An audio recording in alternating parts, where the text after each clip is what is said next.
Del Hijo y del Espíritu Santo. Santa María de Ferreira, ayuda nuestra fe. Abre nuestro oído a la palabra para que reconozcamos la voz de Dios y su llamada. Aviva en nosotros el deseo de seguir sus pasos, saliendo de nuestra tierra y confiando en su promesa.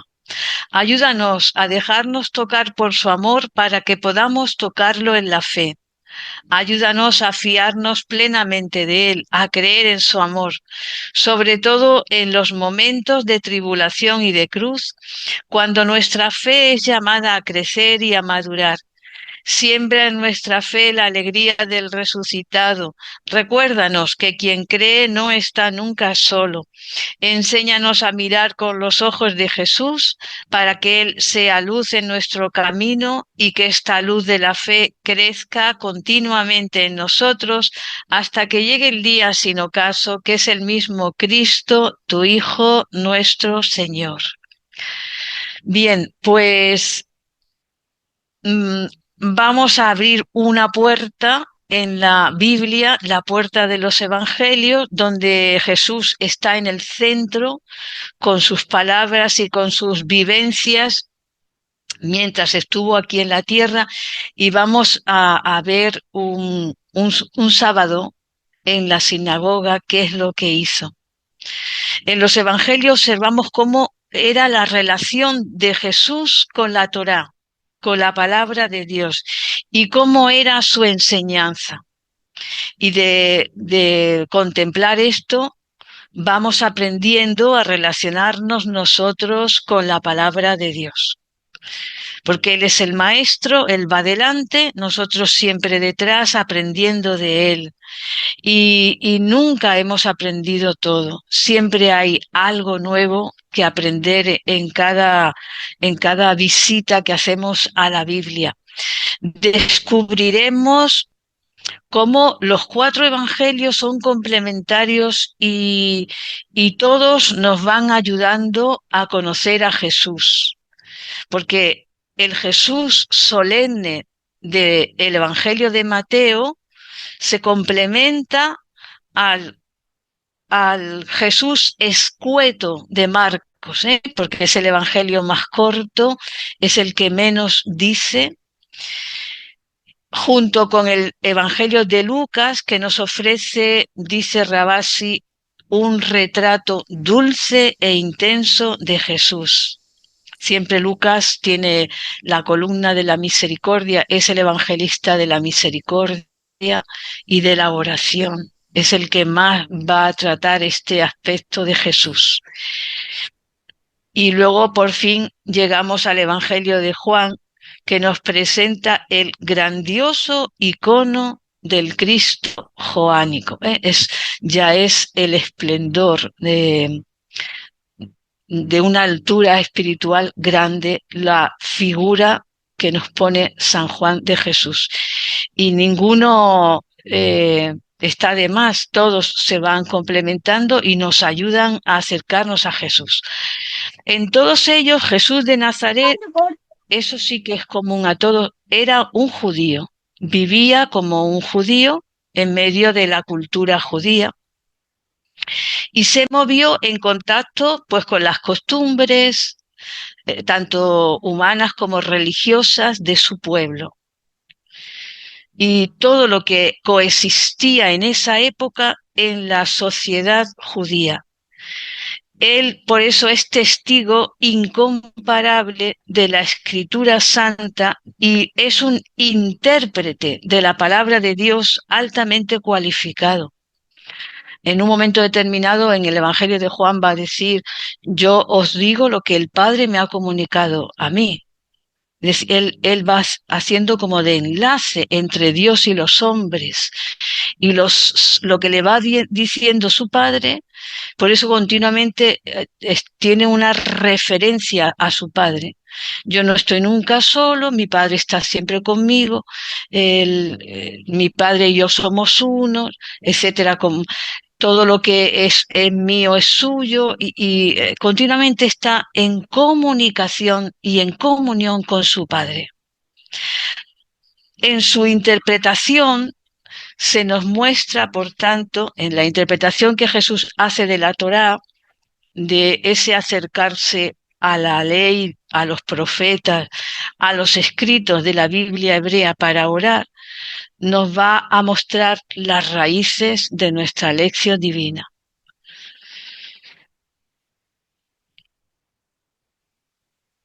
Su orar con la Biblia era para él el lugar de encuentro con Dios, uno de los lugares de encuentro con Dios. Jesús quería que los hombres volvieran a encontrarse o volvieran a encontrar a Dios como su mejor aliado. Por eso tuvo la preocupación constante de actualizar el texto sagrado.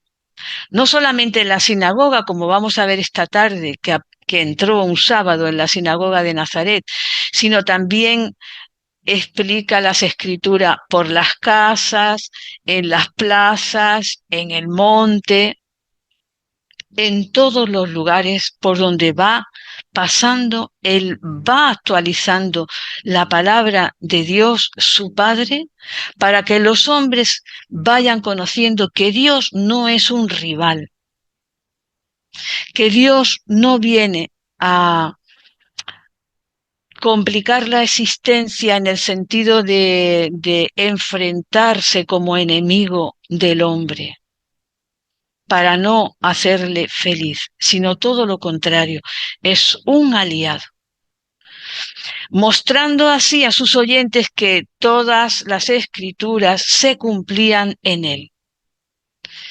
Hizo de este cumplimiento su método privilegiado de anunciar el reino. Siempre era, incluso cuando ya ha resucitado, caminando con los dos discípulos de Emaús, les va explicando las escrituras.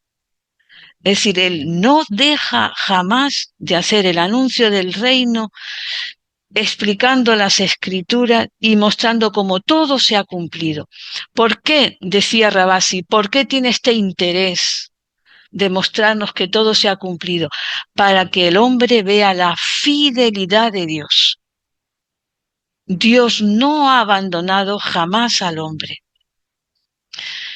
Hay constancia bellísima de este querer mostrar que todas las escrituras se han cumplido en el relato de San Lucas 4, del 17 al 21, que es el sábado en el que Jesús va a la sinagoga de Nazaret, como era costumbre en su pueblo, y ocurrió esto. Os lo voy a leer porque es importante que lo tengamos, y como es breve, en el oído. Entró en la sinagoga y le entregaron el rollo del profeta Isaías, y desenrollándolo encontró el pasaje donde estaba escrito: El Espíritu del Señor está sobre mí, porque Él me ha ungido, me ha enviado a evangelizar a los pobres, a proclamar a los cautivos la libertad y a los ciegos la vista, a poner en libertad a los oprimidos, a proclamar el año de gracia del Señor. Y enrollando el rollo y devolviéndolo al que lo ayudaba, se sentó. Toda la sinagoga tenía los ojos clavados en él, y comenzó a decirles: Hoy se ha cumplido esta escritura que acabáis de oír. Hasta ahí el verso 21. Todo se ha cumplido. Pues esto no es una frase sin importancia. Tiene un peso en esta escena muy grande. Es un método hebreo para explicar las escrituras. Ahora un poquito lo diremos en qué consiste ese método. Pero este método lo siguió también Pablo de Tarso, con su famosa cantinela, según las escrituras, de Primera de Corintios 15, del 1 al 4, si lo queréis contrastar para que veáis que San Pablo utiliza los mismos métodos de Jesús para explicar las Escrituras. Dice así: os recuerdo, hermanos, el Evangelio que os anuncié y que vosotros aceptasteis y en el que además estáis fundados y que os está salvando si os mantenéis en la palabra que os anunciamos. De lo contrario, creísteis en vano, porque yo os transmití en primer lugar lo que también yo recibí, que Cristo murió por nuestros pecados según las Escrituras, y que fue sepultado y que resucitó al tercer día según las Escrituras, y que se apareció a Cefas y más tarde a los 12, etc. Y esa cantinela, según las Escrituras, la repite varias veces. Esta particular manera de actualizar los textos sagrados está atestiguado en muchos escritos que aparecieron en las cuevas de Qumrán, y en muchos escritos de la era precristiana. Era una práctica judía extendida antes de que naciera la comunidad de Jesús, antes de que Jesús llamara a los discípulos. Esta técnica era conocida como Derás. Termina en SH, Derás, y suena como una Ch, Derás. Viene de un verbo que significa buscar, porque se buscaba el actualizar los textos de la palabra de Dios que se leían, tanto Jesús como Pablo. ¿Veis cómo no es una cosa que nos hayamos inventado nosotros cuando hemos dado las clases de la Lección Divina, sino que es algo que hemos heredado de la tradición judía? Jesús aprendió, dice Rabasi, sin duda, la lectura de la Biblia junto a los maestros galileos. Debe a otros la maduración de su talento tan agudo en el arte de comentar las Escrituras, pero él, que sepamos, solo comenta oralmente. De él no tenemos ningún escrito. Después, los testigos de su enseñanza la ponen por escrito. Y esto, que parece una tontería, es importante que lo comprendamos para saber cómo nace la Biblia, cómo nacen los evangelios. Jesús enseña, los discípulos lo ponen por escrito, primero en dichos sueltos, parábolas sueltas, relatos sueltos y logiones, en lo que técnicamente se llama la etapa del estadio de hojas sueltas. Y iban circulando de una comunidad a otra estas palabras del sermón que dio Jesús en la montaña, y la escribían en hojas sueltas y iban transmitiéndose de una comunidad a otra. Circulaban por todas las comunidades cristianas primeras porque conservaban las palabras del Maestro como un tesoro, que nadie se olvidara de estas palabras. Posteriormente se reúnen en colecciones de dichos y de hechos de Jesús, hasta tejer los relatos evangélicos que hoy tenemos en nuestras manos.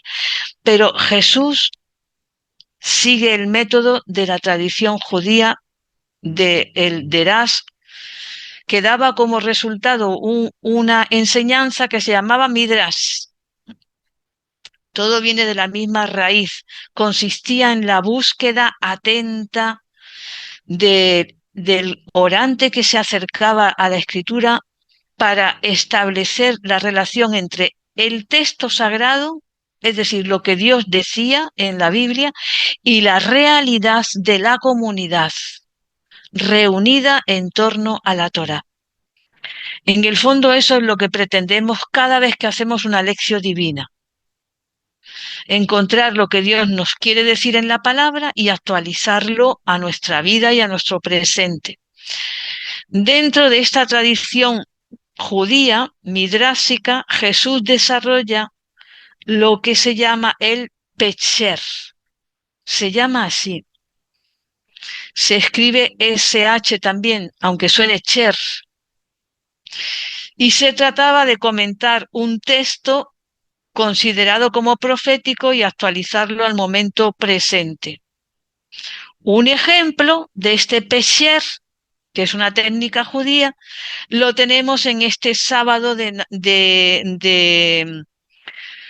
Evangelio de Lucas, en el que Jesús va a entrar en la sinagoga, y hace un pesher de cumplimiento, se llama así. Vamos a entrar, por tanto, en la pequeña Nazaret. Vamos a imaginarnos que estamos entrando en Nazaret. Sabéis Nazaret lo que significa, ¿no? La que guarda. Y evoca el nombre de Nazaret evoca la vocación de los judíos llamados a escuchar y guardar la palabra de Dios. Nazaret es la que guarda. Realmente guardó durante 30 años la palabra hecha carne. Jesús. Realmente se cumplió en la historia lo que significa su nombre. Los nazarenos son los que tienen que aprender a guardar las palabras dadas por Dios a Moisés. Y esta guarda les hace semejantes a Dios. Es por eso que tienen que continuamente, cada sábado, estar en contacto con la palabra de Dios. No es para engordar la cabeza y saber mucho, es para ser cada vez más semejantes a Dios. ¿Y quién es Dios? Pues ahí aparece, entre otras figuras o imágenes en la Biblia, Dios es el que guarda. El guardián que no duerme ni reposa, dirá el Salmo 100 y pico, no me acuerdo ahora mismo el número. Y Isaías 27:2 también es el guardián de la viña de Israel, que es una viña deliciosa, y él es el guardián. El día de sábado se despliega una guardia o una custodia especial en todas las casas hebreas de la palabra de Dios. Y para vivir esta guarda había 39 actividades prohibidas. Fijaos lo que los hebreos, así vivía el sábado María. Y así vivía el sábado Jesús en su casa. Había 39 actividades que estaban prohibidas en el sábado para poder guardar la palabra de Dios. Todos los trabajos que suponían el construir nosotros. Encender la luz, trabajar, hacer la comida. Por eso la comida la hacían el día anterior, etcétera. ¿Por qué? Porque el sábado se reconoce públicamente, con el cese de toda actividad, que Dios es el que construye nuestra vida, que nosotros no podemos construirla y que nosotros dejamos nuestra vida en sus manos. Por eso hay 39 actividades prohibidas. Y hay también, para guardar la palabra en el sábado, 3 actitudes prohibidas en el sábado. Atención.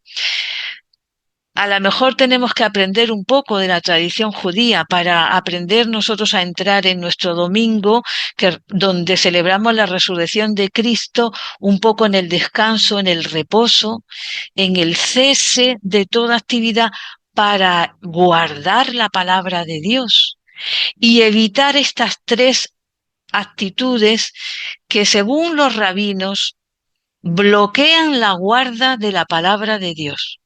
Primero, estar triste.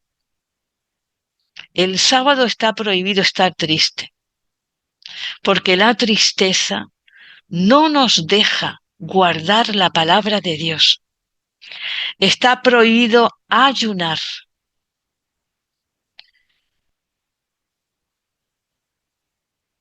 Porque estamos en la fiesta del sábado. Y es una fiesta. Guardar la palabra de Dios es una fiesta.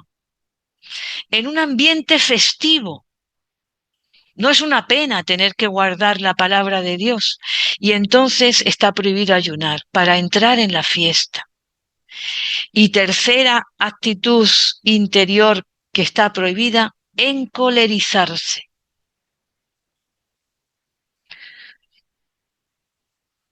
Porque la ira, la cólera, no nos deja reposar sobre la palabra.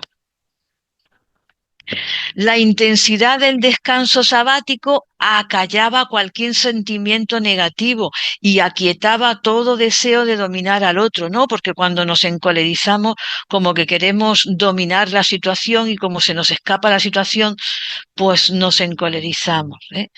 Entonces, en el sábado, para guardar la palabra, está prohibido encolerizarse.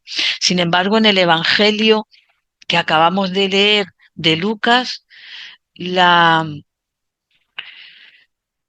los que estaban primero escuchando atentamente a Jesús, después encolerizado, porque dice que esto se ha cumplido en él, quieren despeñarlo,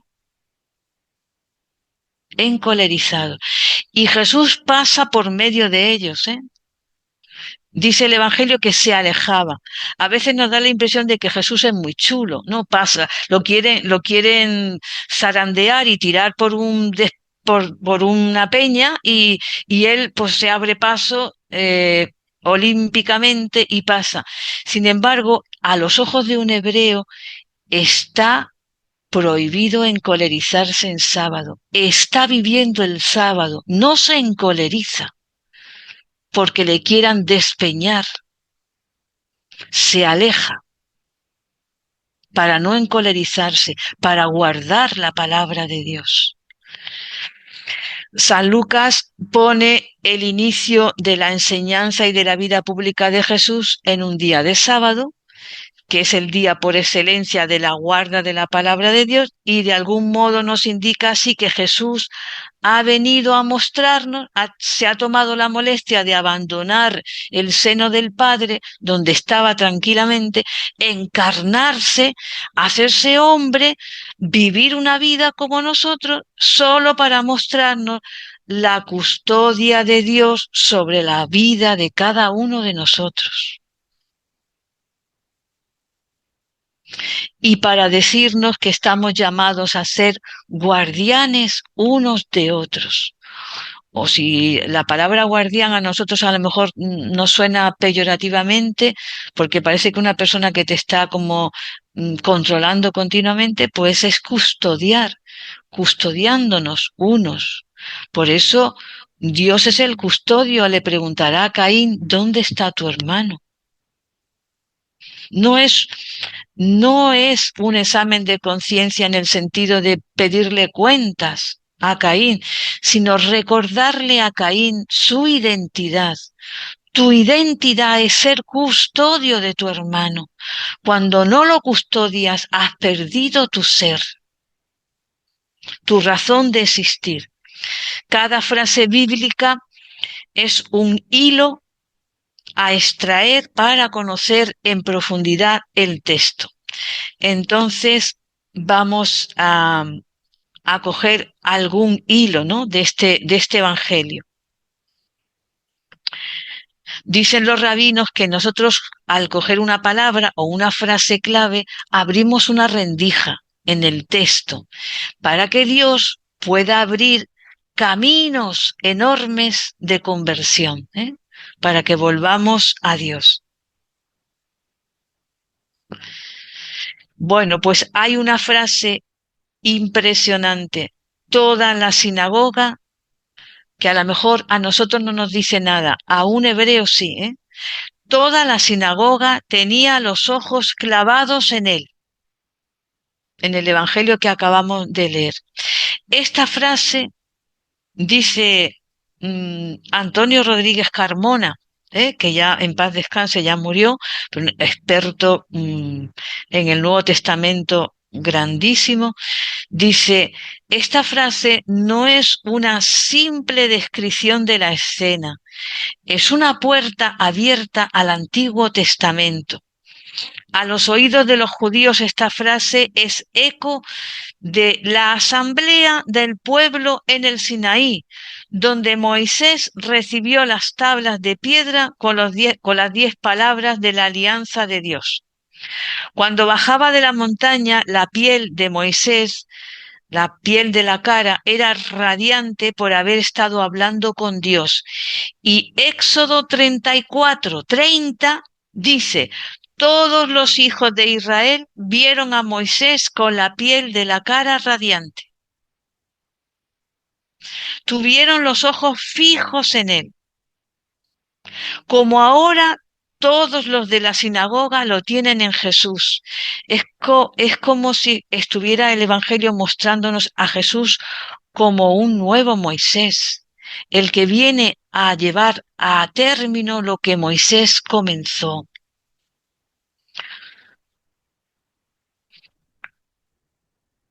En la montaña del Sinaí, el Señor había hablado delante de Moisés y él le había pedido ver su rostro, dice Antonio Rodríguez Carmona, pero Dios le dijo, no puedes ver mi rostro, nadie puede ver el rostro de Dios, pero voy a mostrarte un lugar junto a mí. Lo metió en la hendidura de la roca, tapó con la mano a la vez que él pasaba a Moisés y luego Moisés, dice el texto, vio la espalda de Dios. Entonces, al ver las espaldas de Dios, Moisés exclamó lo que los expertos dicen, los 13 atributos de Dios. Desde hace siglos, esta manifestación de Dios a Moisés se recita y se repite muchas veces en el ciclo litúrgico hebreo, como si el pueblo no quisiera olvidarlo. Estos 13 atributos, como si en estos 13 atributos estuviera encerrado el secreto de Dios, lo que Moisés vio y que le hizo exclamar. Por eso, en diferentes ceremonias, el que preside dice, y Dios pasó delante de Moisés, y Dios pasó, así, lo va repitiendo como nosotros repetimos muchas veces, gloria al Padre, al Hijo y al Espíritu Santo, en nuestras ceremonias, o amén, cuando cantamos el amén en la Eucaristía, ¿no? Y lo repetimos varias veces. ¿Por qué repetir tanto esta pequeña frase y él pasó? Hay una exégeta francesa que dice, Marie Vidal, que dice, la respuesta nos la da Moisés. Esto fue lo que Moisés dijo y que el pueblo repite porque no quiere olvidar. Señor, Señor, Dios compasivo y misericordioso, lento a la ira, rico en clemencia y lealtad, que mantiene la clemencia hasta la 1000ª generación, que perdona la culpa, el delito y el pecado, pero no deja inmunes y castiga o también visita, porque la misma palabra significa las dos cosas, la culpa de los padres en los hijos y en los nietos. 13 atributos. El pueblo de Israel no quiere olvidarlos, porque desvelan el perdón de Dios tras la idolatría del becerro de oro. Es como si nosotros, la primera vez que tuvimos la gran experiencia de la misericordia real de Dios, que nos perdonó y nos renovó por dentro, no la quisiéramos olvidar jamás. Y entonces repitiéramos pues esa palabra que nos la evoca. Dios es clemente y misericordioso, clemente y misericordioso. Va a continuar habitando en medio de su pueblo. Esto no lo puede olvidar Israel. Por eso dará Dios nuevas tablas con su ley al pueblo amado. Son 13, si queréis os lo enumero, 13 atributos. El primero, Señor. El segundo, otra vez Señor. El tercero, Dios. El cuarto, compasivo. El quinto, misericordioso. El sexto, lento a la ira. El séptimo, rico en clemencia.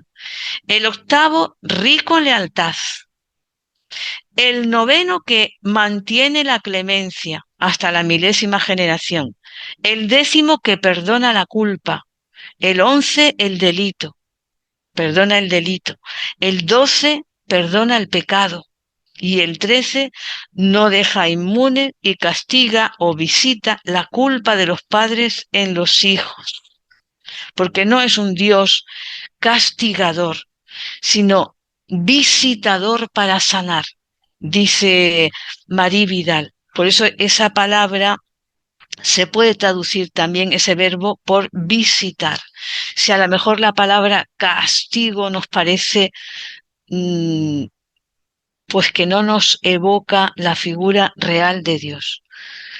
La misericordia es el secreto de Dios mostrado a Moisés. Esto es lo que él vio, la misericordia. Pero si Moisés se quita el velo de su cara radiante dirá Jean-Louis Esca, para hablar con Dios, Jesús quitó el velo que estaba sobre el rostro de los pueblos para que pudieran escuchar y recibir su enseñanza. He venido a proclamar un año de gracia, a dar la vista a los ciegos, la libertad a los oprimidos, la salud a los enfermos. Es decir, he venido a haceros ver la misericordia, lo que vio Moisés. Por eso dice, hoy se ha cumplido esto. Esto que acabo de leer se ha cumplido aquí. Por eso este es el gran anuncio de aquel sábado en la sinagoga. Jesús comienza a quitar el velo de los rostros para mostrar el perdón de Dios, que desvelará totalmente en el momento en que entregó el Espíritu en la cruz.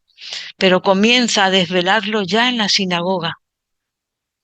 En la cruz mucho más drásticamente, porque cuando está sufriendo la crucifixión va a decir, Padre, perdónales porque no saben lo que hacen. Y al ladrón arrepentido le va a decir, hoy estarás conmigo en el paraíso. Es decir, la misericordia que ya empezó a aparecer y a mostrarse a Moisés y al pueblo de Israel aquel sábado en la sinagoga, en la cruz Jesús lo muestra total y pleno, sin lugar a dudas, de la misericordia de Dios. El Espíritu de Dios brilló en el rostro radiante de Moisés al bajar de la montaña.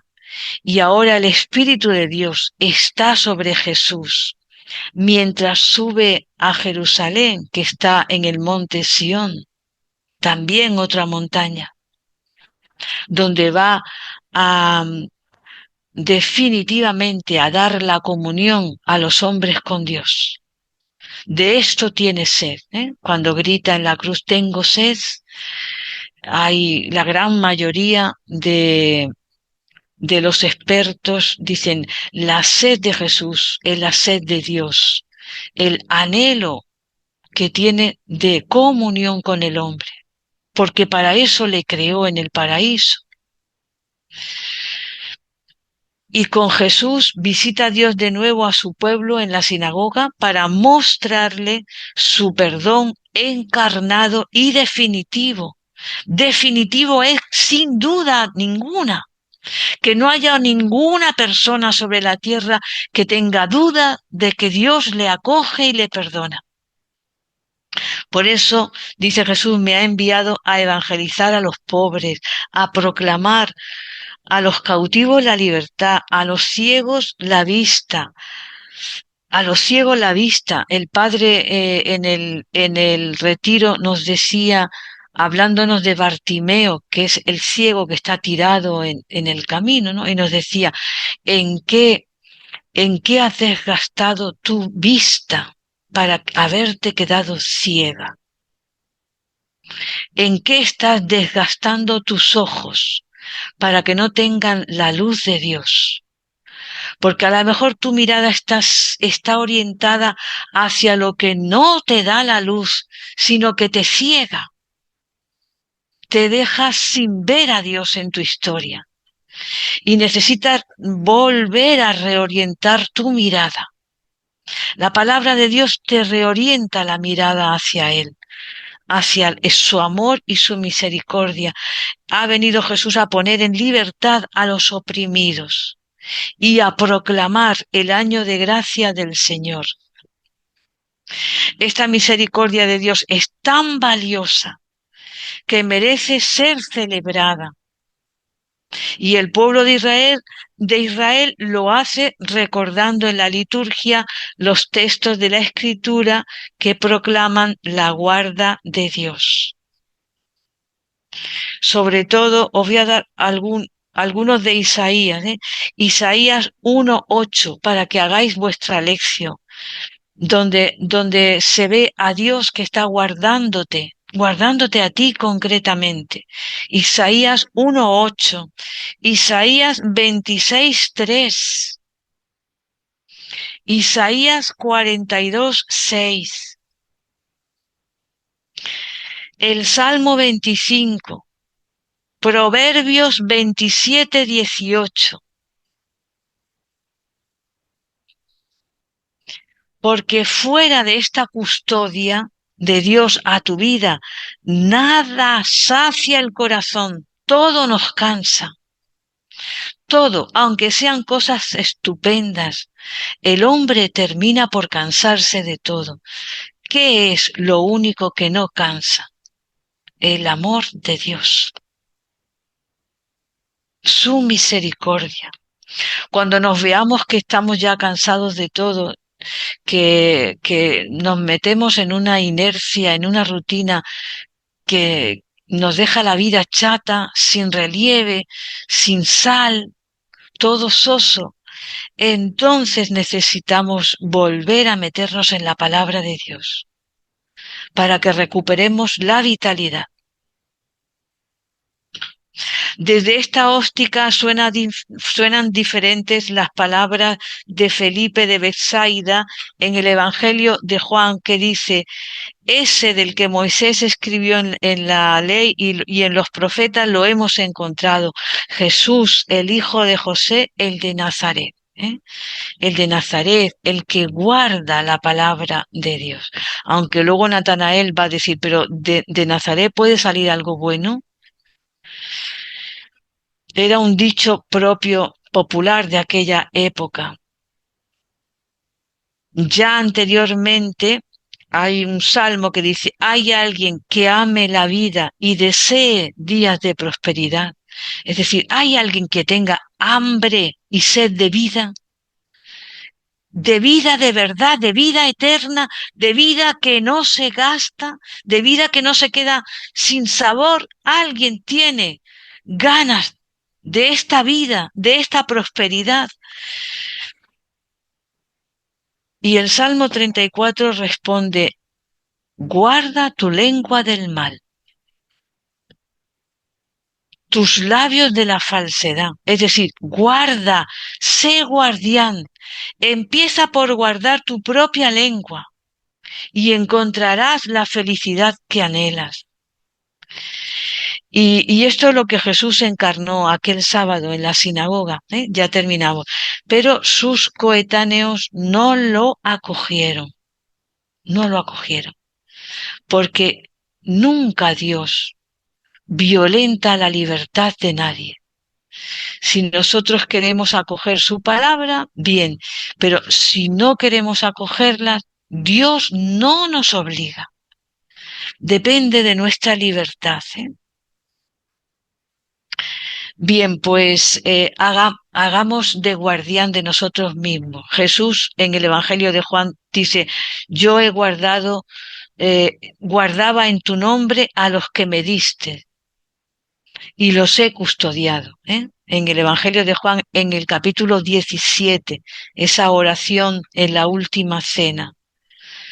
Jesús ha guardado a sus discípulos. Lo que pasa es que ha habido uno que lo ha traicionado libremente. No se ha dejado guardar. Bueno, pues hasta aquí la clase de hoy.